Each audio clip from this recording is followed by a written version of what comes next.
Don't chase. Allow. So one of the most challenging parts of my personal and spiritual journey over the past couple of decades has been learning to allow things instead of to chase them.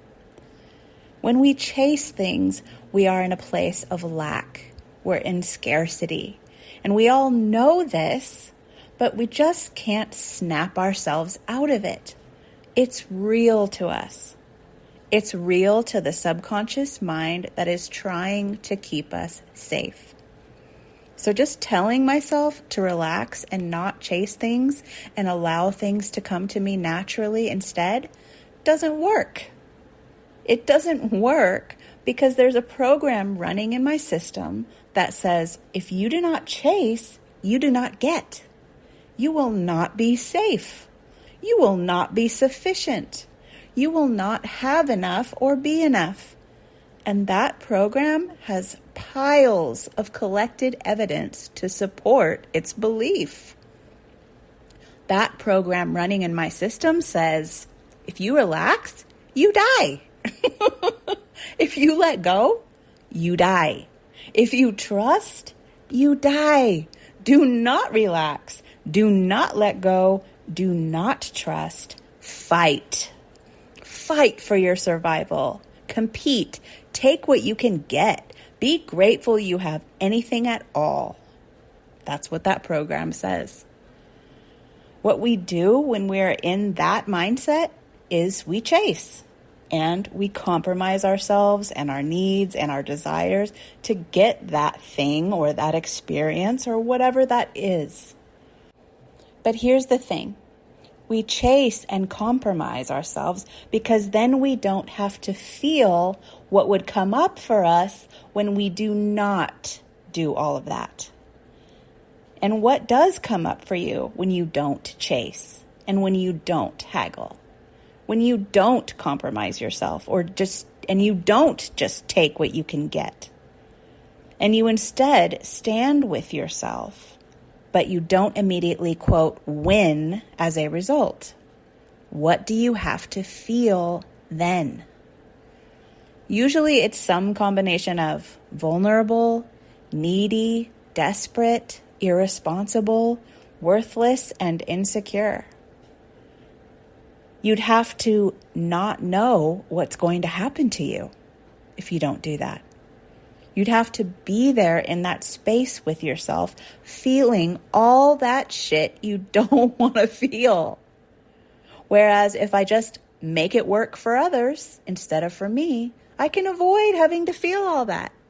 I can avoid all of that and I can just feel stressed and resentful and disappointed instead. And let's face it, we're more comfortable with feeling that. We're way more comfortable feeling stressed and resentful and disappointed instead of vulnerable, needy, desperate, irresponsible, insecure, or not knowing what's going to happen. Because stressed and resentful and disappointed are acceptable norms in our culture. They're like kind of, quote, not your fault, right? They're not statements about your value as a human. They're just complaints, and you can blame them on external things. So it's not about you per se. But feelings of vulnerability and neediness and desperation and irresponsibility and worthlessness and insecurity, all those feelings that come up when you don't try to please others before you take care of yourself, those things are perceived as your fault, quote unquote. They are perceived as something bad and something wrong with who you are. Your fundamental being is being called into question, and it screams out at you, you are not enough. So to consciously choose to stay with yourself in that space and to stay with your ask or your desires or your intentions for yourself instead of just, quote, making it work in whatever way you can is going to put you right up against those feelings that you have managed to avoid all these years by making it work for others instead of for you. And quite frankly, it sucks. That space of feeling all of that sucks. It hurts because it was born of hurt. But if you meet those feelings with love instead of rejection, and you stay with yourself in that not knowing space, it will change your life. I have been practicing this in one form or another in my business and in my life for over 2 decades, and it still feels like shit when I have to enter that space and feel those feelings.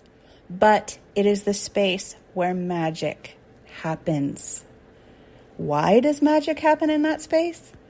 Because when you choose to do that, what you are doing is saying, I am enough. You're saying that to your innermost self with your action. Even if you don't feel it, even if you don't feel that you're enough in that moment, your action reflects your love for yourself. It reflects your trust in your own sufficiency. And then life begins to reflect that love and sufficiency back to you in many different ways. This has nothing to do with a dollar amount. Money does not and cannot affect your worth and your value, though you have been taught since the day you were born to believe that it does. But it doesn't solve that.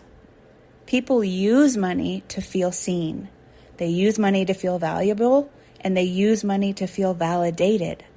But it doesn't work. If it did, there would be no unhappiness, addiction, or suicides amongst the wealthy. And we all know that's not true. So it doesn't matter if your ask is really low or really high in numbers. What matters is, do you think that number means something about you? Means something about your value? Because when it doesn't mean anything anymore, that is real freedom. That is the real freedom we are looking for. The freedom of knowing we are enough. To the point of not even questioning it. Like a flower or a tree doesn't question its worth. It just is what it is for its own joy of being, and for all who enjoy it exactly as it is. That is the ultimate freedom. And by standing with yourself, whether someone says yes or no, no matter how much your ask is, you are stating to the universe that it does not mean anything about your value and that you are sufficient here and now exactly as you are.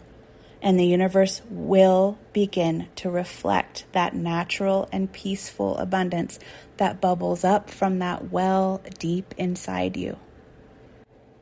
So how do you not chase and allow instead? By being willing to meet those uncomfortable feelings that come up in the gap when you don't chase. And by loving yourself through that.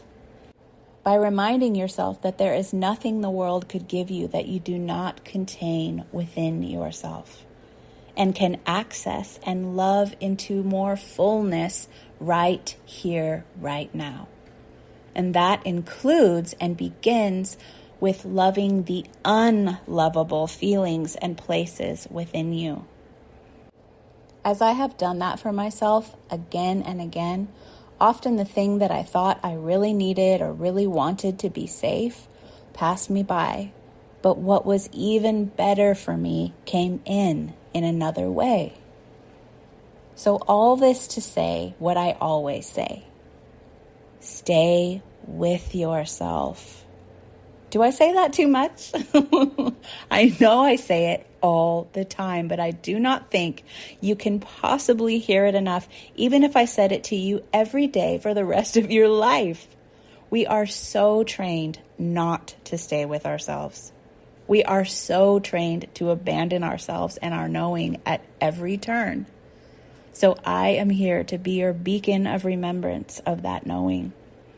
So stay with yourself in whatever you need or feel you need to do. Love yourself through whatever is coming up, and the reflections of that love will manifest on the other side of that commitment to yourself. I promise. You are doing amazing. Keep going.